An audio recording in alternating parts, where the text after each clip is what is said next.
Buenas noches, bienvenidos a las 8:45, hoy día lunes. Un gusto estar con ustedes. Mucha información de la cual comentar. En breves instantes vamos a ir directamente al Congreso de la República, al Pleno del Congreso, para establecer cómo marcha la aprobación del presupuesto para el año 2016. En apariencia, a pesar de que faltan apenas 2 horas y 49 minutos, si nuestro reloj está correcto, para que venza el plazo constitucional para la aprobación definitiva del presupuesto, sí habrá un presupuesto nuevo aprobado para el primer año de gobierno de Jimmy Morales.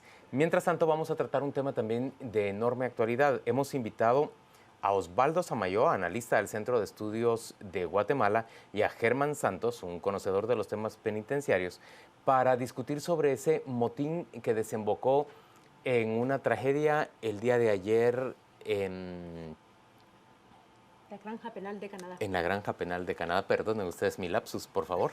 16 personas es lo que se ha establecido que fallecieron. Claudia Méndez y Juan Luis Fonte, estamos listos para arrancar con esta conversación. Y la primera pregunta para mí tiene que ver con cómo explicar que si desde hacía días se conocía que en la Granja Penal de Canadá era probable que se produjera un motín de estas condiciones, no se hayan tomado las medidas necesarias para impedir que se diera finalmente.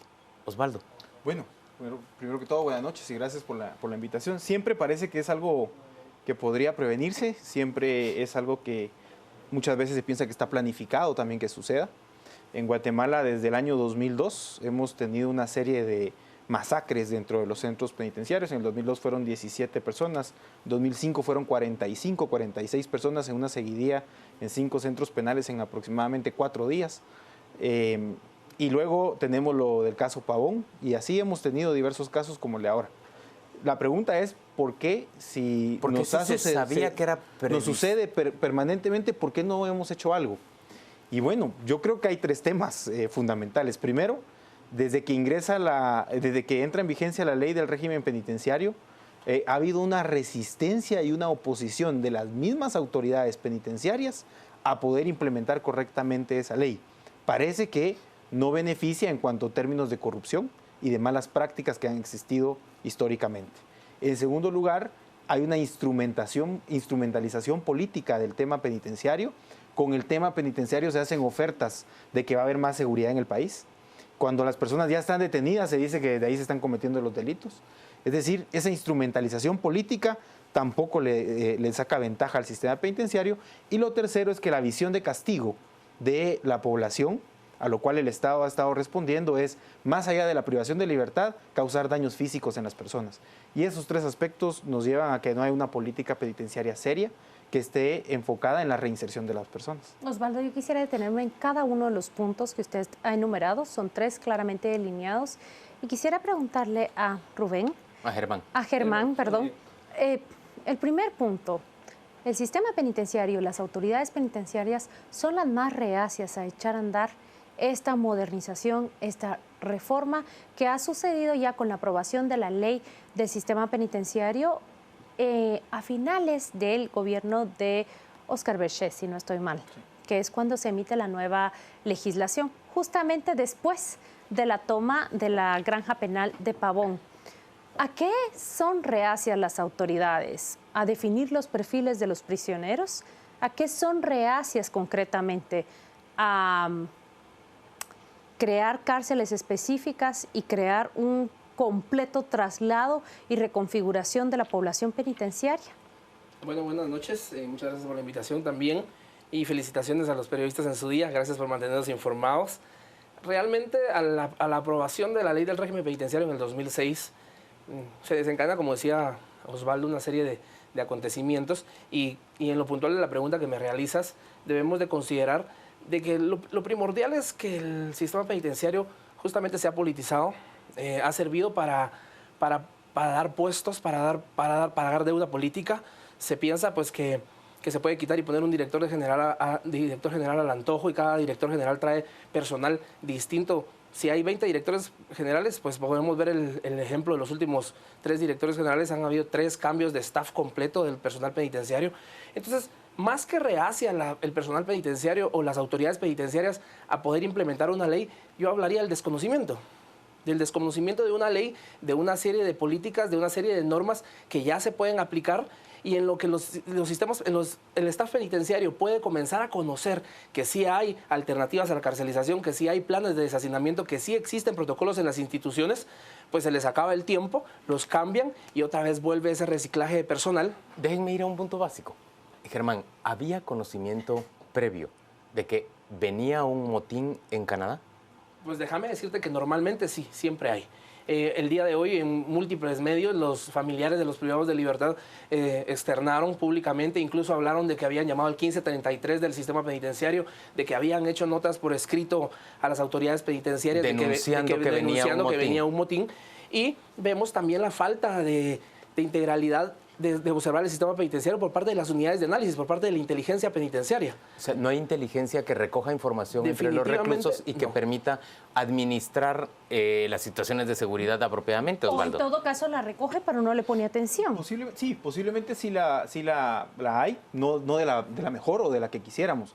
Pero yo creo que hay un punto que está tocando, Germán, ahí fundamental, litoral. No hemos tenido, y hay que verlo así, una política también de los derechos laborales de los trabajadores penitenciarios.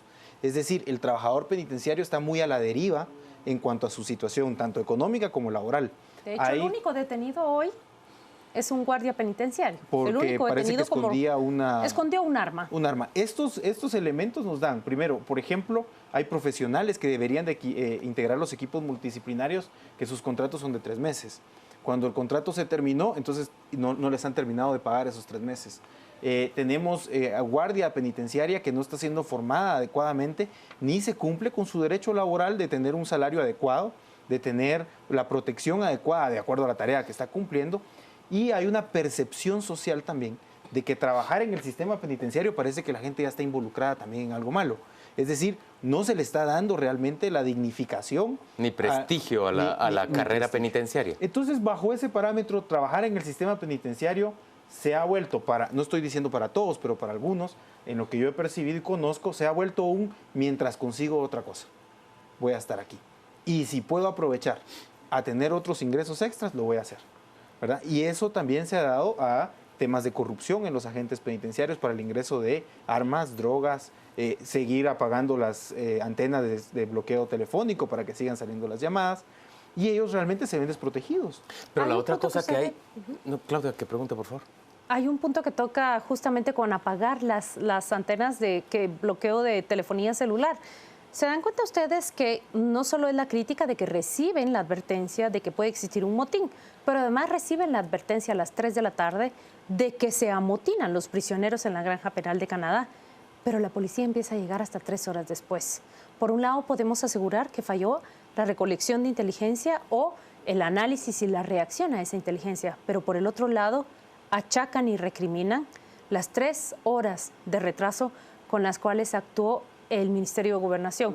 El viceministro, por cierto, ha dicho esta tarde que el problema fue que no tenían manera de comunicarse, porque las antenas que bloquean la comunicación celular impidió que ellos accesaran a los teléfonos de los empleados en ese lugar. Bueno, yo quiero intervenir en este caso. Lo más importante creo que debemos de reconocer acá, y es un tema como de un moribundo, es que el Ministerio de Gobernación y el sistema penitenciario el error que están teniendo es que no están reconociendo que necesitan ayuda. Y eso es lo primordial en esta situación. O sea, ya el sistema penitenciario rebasó las capacidades de los funcionarios que lo manejan, rebasó las capacidades del Viceministerio de Seguridad, del Ministerio de Gobernación en sí mismo, y las autoridades no están reconociendo que necesitan la ayuda. Cuando nosotros comenzamos a recibir como ciudadanos la noticia de que posiblemente hay un motín, estaba casi en tiempo real, lo veíamos a través del canal antiguo, a través de los distintos medios. Entonces, creo que no cabe la excusa de que las antenas bloqueadoras estaban inhibiendo la señal, al mismo tiempo que también sabemos que las telecomunicadoras, las empresas de telecomunicaciones se han... Pero, Germán, también lo que hay es un enorme rechazo social a la actuación de las autoridades apropiadas hacia el sistema penitenciario. Hay mucha gente en las redes sociales celebrando la muerte. ¿Creen que la muerte de 16 personas... ¿Sí? Es algo que no se debe lamentar? En la teoría vamos a encontrar que tal y como se administran las cárceles, se administran las ciudades. Y en ese caso, si son incapaces de brindarle seguridad a las personas que están más cerca del poder, son incapaces de brindarle la seguridad a los que estamos poco más lejos de ese poder, porque estamos en libertad. Y entonces, ¿Cómo van a garantizarnos nuestros derechos de forma efectiva si a ese nivel, estando las personas encerradas bajo la custodia de esas personas, no lo pueden hacer? Eso nos debe de poner en un debate de transformación del sistema de seguridad.